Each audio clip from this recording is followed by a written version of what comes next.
Hello viewers, welcome back to Al-Asad. This is Frank Perrin. Today I am joining you to give you a follow-up on the Katar video that I did a few weeks back. Now, if you remember this video, I discussed how I was going to be getting some synthetic plastic Katars to test out my theory on that they're mainly intended for use against people in armor. Now, bear in mind that I did supply some pictorial references for that in that video, which you can go back and check out. And I've also gotten some more pictorial references for their use in armor that I'm going to talk about in the next video I do. Meanwhile, in this video, I want to focus on some experimenting that we did once we got these. Now, bear in mind that these, again, are synthetic Katars. These are not steel, but I don't have like a feather version with enough flex to safely use steel ones, so for now we're using the plastic. So these are from Purple Heart Armory, which is one of the most reliable sources of training weapons that I've used. I'm going to go ahead and put them on the screen so you see what they look like.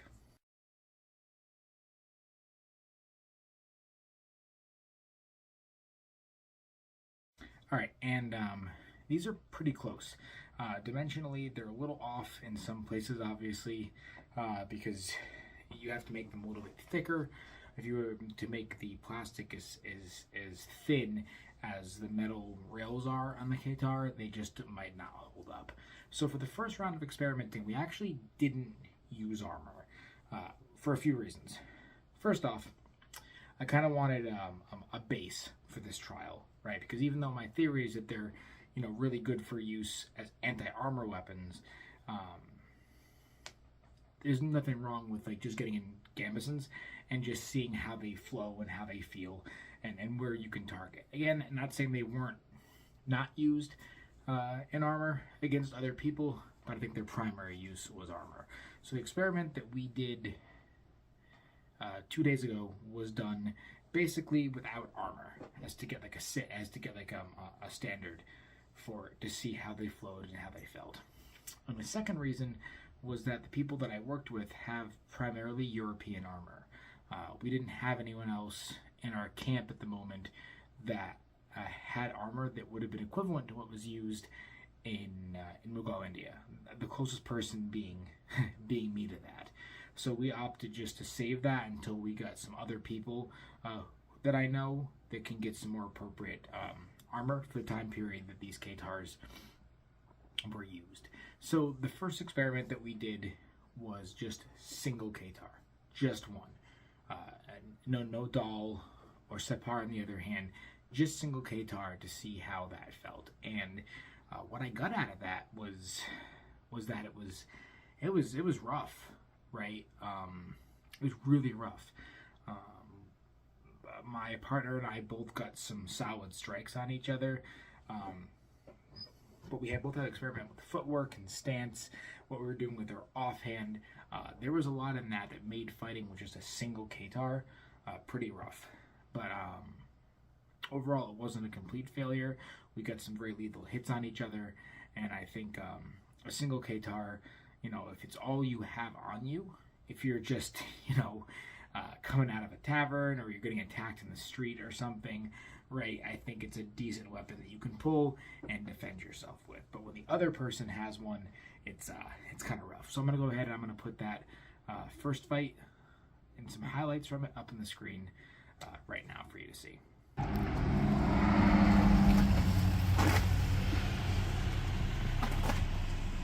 Random popo. I love the cops in the background. See, that cut felt okay. Yeah. That downward one. It looked better, too. Right, it was good to create some distance.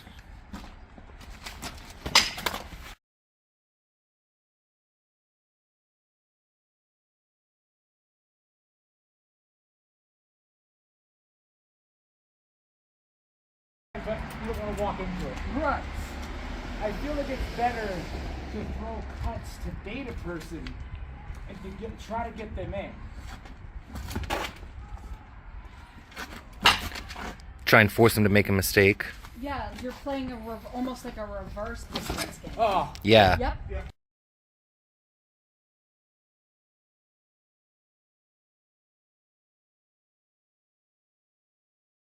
Spanking each other, didn't we? Oh. Yeah, that was Noah, me first you would day. be dead.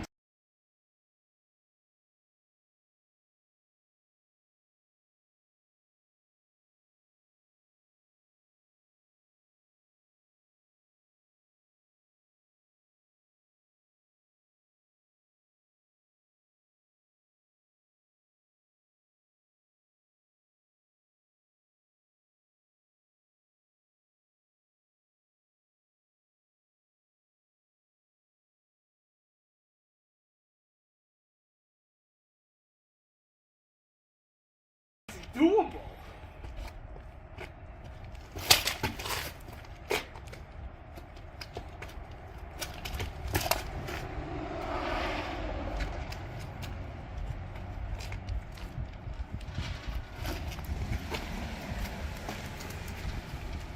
You know? Oh.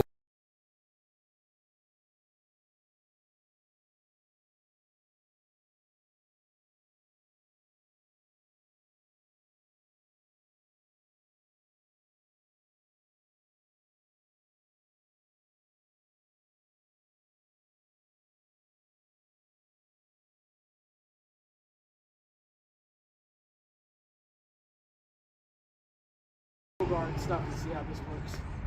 Probably not very well. Have to react fast if you want to parry anything. Oh, Oh, nice.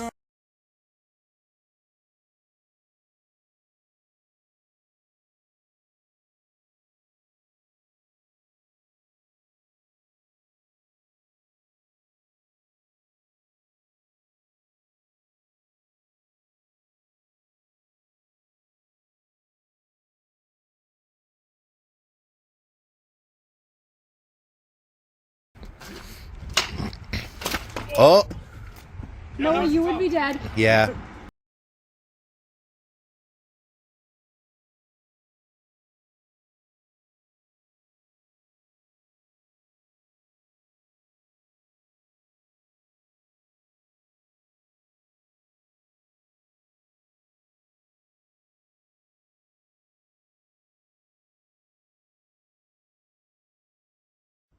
All right, so the second trial that we did was Katar in one hand and Separ, or Indian doll, in the other.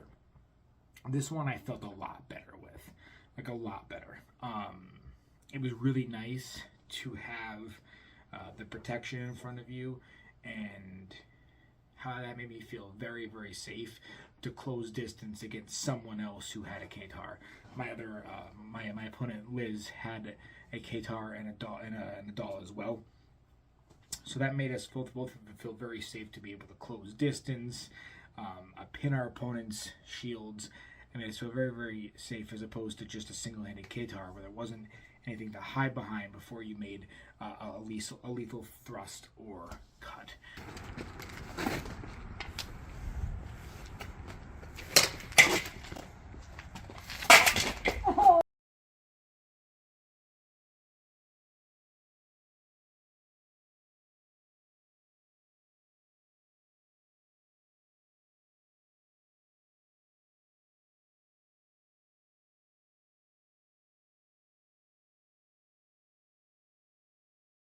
Oh, that's a nasty Yeah. little thing right there. Where's it gonna come from? No one Oh, knows. God. Neither one of us know where we're gonna cut to next.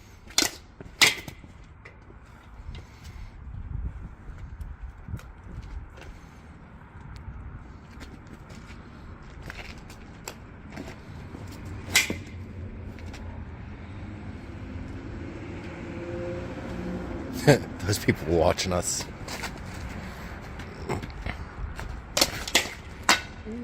Nice exchange. Keep the shield out, babe. Mm-hmm. Nice.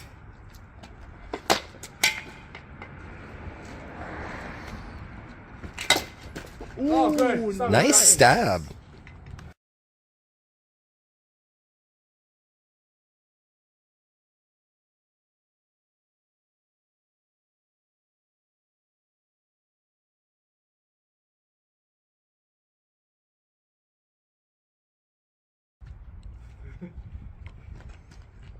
I don't like this. You sneaky, sneaky womans.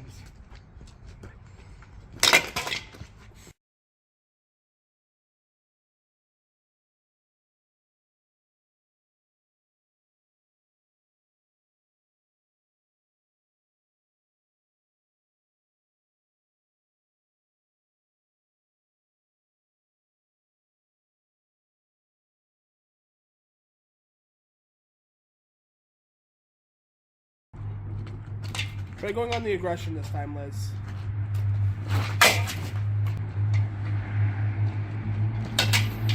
Nice.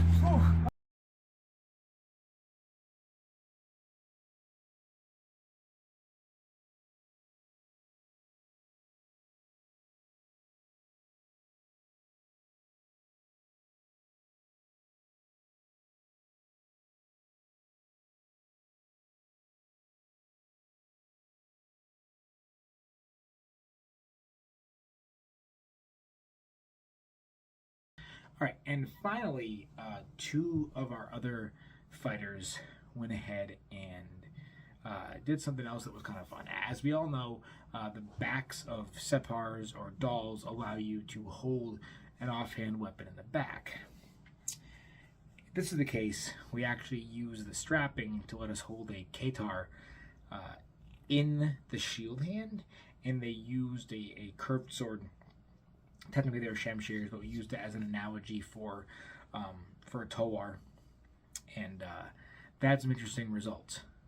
It saw the fighters wanting to really use that the main weapon, the sword, kind of as a way to clear your opponent in close distance, and a lot of the times that would result in a thrust with that Katar.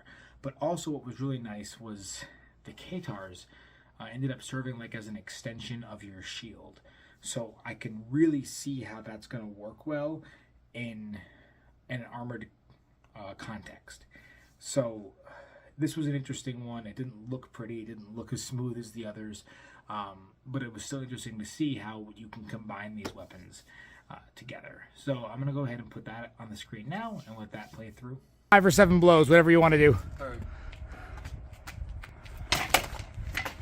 I'm giving that one to Drew. Yeah. Drew.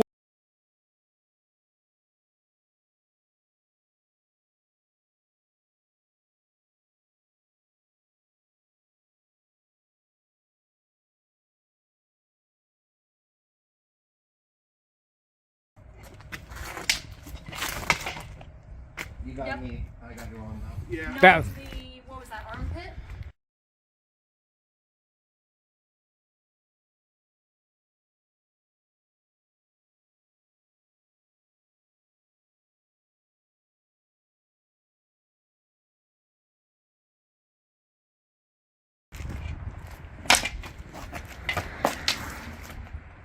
Nice pass. Yeah, it was good.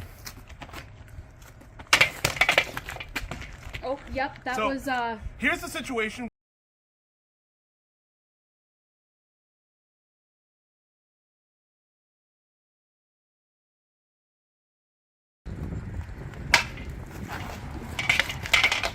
nice. Can I get you with the Katar? No, but Drew got you in the thigh with the Katar. Me.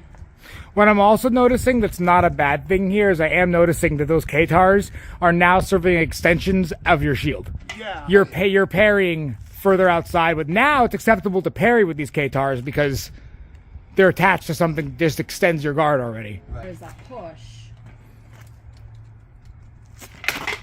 Nice. That was a good double. Yeah, you definitely got me, but You would, you both.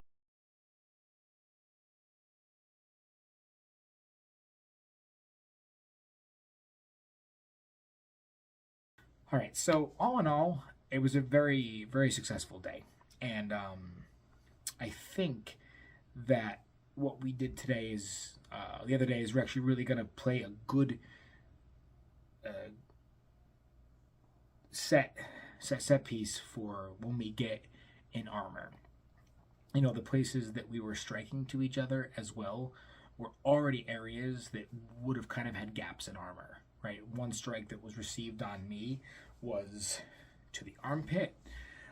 I got a bunch of thrusts to the face, and as you know anything about Mughal period helmets from India. A lot of them were open faced, and even if they had some kind of covering, maybe they had some mail over their face and aventail, but a Katar is still gonna pierce through that and probably break your nose and do a lot of damage. I got some hits into the thigh, the hip flexor, where you might have had an open gap on your hip. Regardless, a lot of the areas that we hit already lended themselves to places where your armor would have had an exposed gap. So I'm really excited to see where this goes when we're in armor, and I hope you enjoyed this video. If you have any questions down below, please leave them, and we will see you next time on Bayat Al-Asad. Thank you.